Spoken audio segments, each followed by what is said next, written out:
Alright, so today we are going to install the trellis that we built last year for our tomato plants. As you can see here, this allows us to grow this tomato plant straight up this string. And what we have is an eye bolt. We got a nut on both sides, on the back side and the front side. Drill the hole, put the eye bolt in.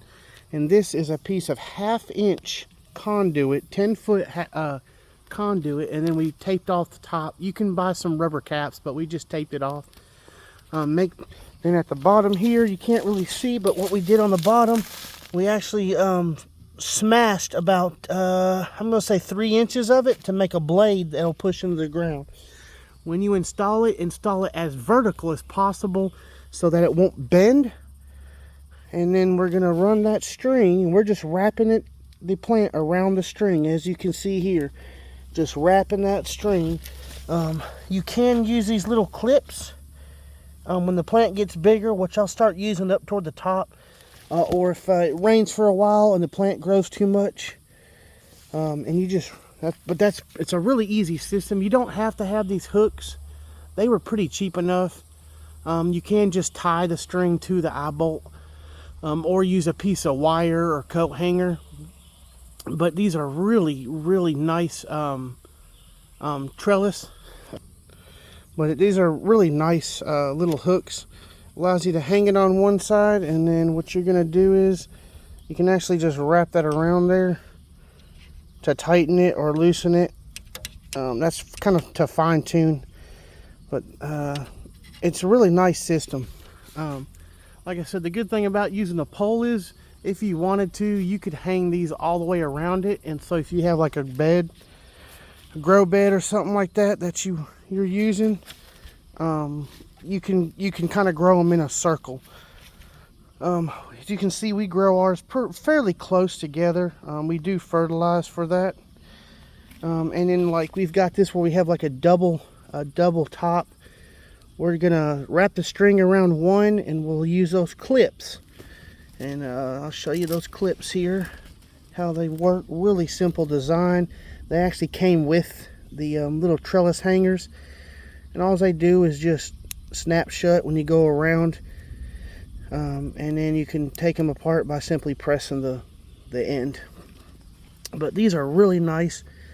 But we didn't want to run another string for one side of this. We're gonna try a couple of these. This particular tomato plant is really bad about doing this type of growing. You can just cut it like I did over here. Wait, this one actually got attacked by a worm. We did find it. So we're just gonna let that kind of recover, and we're just gonna grow one beam. Well, we're gonna try this one here as a double. We're just gonna use these connectors as we go up to help secure it to the one side. But this right here, overall, this pole, the little hooks and string, they probably are about $1.25 a piece roughly, and then about $1 something for the eye bolts, and $5 something for the 10-foot pole.